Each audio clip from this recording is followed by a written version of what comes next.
Gut health, the final frontier between the external world and your internal world. Did you know that 70 to 80% of your immune function is in your gut? And yet 80% of the population reports some kind of gut trouble or gut ailment. In this video, I'm going to talk about a horse accident I had that probably resulted in major gut damage and what I did to get over it. I'm going to talk about microbiome diversity and how you can improve yours. And what is a leaky gut? Why should you care? And how your gut and immune system interrelate. And finally, top tips for gut health. Let's jump in.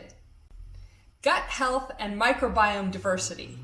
Your gut is your own organic garden, and it is full of checks and balances. In your gut, you have bacteria and you have antibacterial organisms. You have antifungal and you have fungus and you have antiviral. And all of these work in concert in a perfect, balanced, healthy gut. It gets more complicated when we start thinking about all the chemicals that come into our body that can lead to an imbalanced microbiome or kill our microbiome diversity. This can be villain foods such as fast foods, processed foods, sugar, and it can be chemicals like NSAIDs or even glyphosate. Glyphosate has been banned in 27 countries and it has not been banned in the United States. The symptoms from glyphosate exposure are similar to that of celiac disease and may be associated with cancer. Glyphosate is the main chemical in Roundup.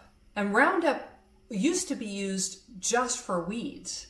And then farmers found that if you spray glyphosate on wheat, it dries it faster and they can get a second cycle of farming done because they don't have to wait as long for the wheat to get dry.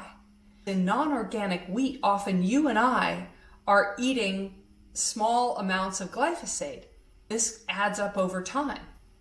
Additionally, wheat is in all kinds of processed foods. Again, you're getting small doses of glyphosate. Reduce the amount of wheat and grains in your diet. Gut health and leaky gut. Even without knowing what leaky gut is, none of us want it. Leaky gut is when the gaps between your cells in your gut lining just get a little bit wider. They get stretched out a little bit, and then foreign material like chemicals that doesn't belong in your body comes into your body.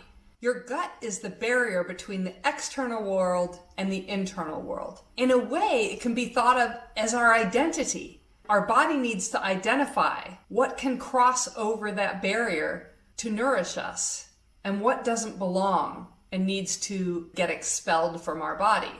When the gaps between each individual cell in our gut lining get a little bit wider, we're not able to keep all the things out that we should be keeping out. I'll tell you about an extreme case that shows you what can happen if we have leaky gut. I was in Germany. I was just about to get on a horse. I was holding him by his reins. He was a stallion.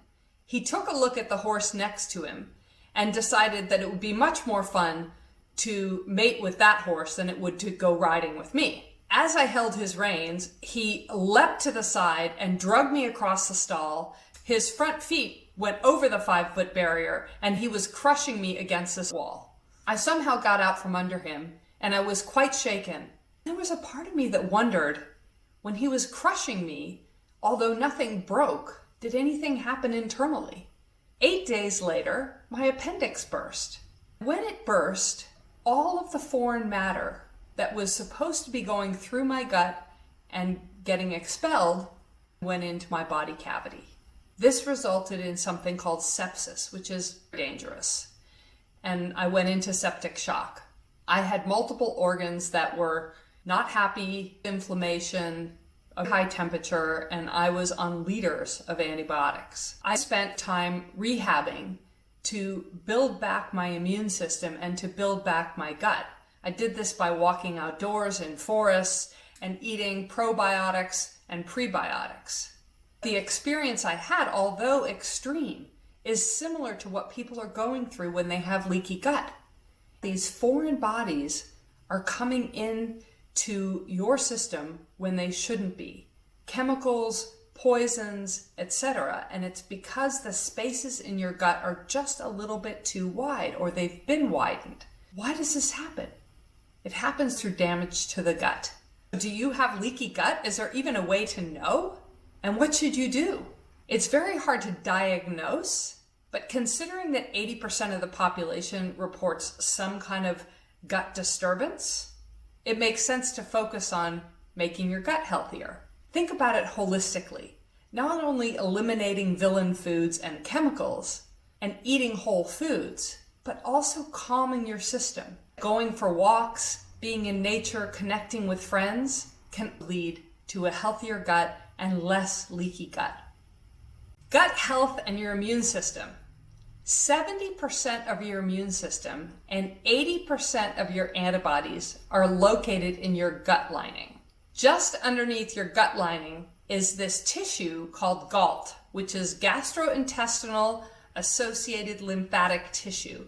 It's part of your lymphatic system that is your immune system. Your gut can be thought of as your identity. Your immune system needs to have the ability to identify what is you and what is foreign. The immune system is there to protect, and it protects by attacking. It can start attacking the self as well as the invaders if it can't recognize the difference. That's the foundation of autoimmune disease. This all sounds very depressing. How do we protect and build our immune system and our antibodies that live in our gut? We do it through activities that support a healthy gut.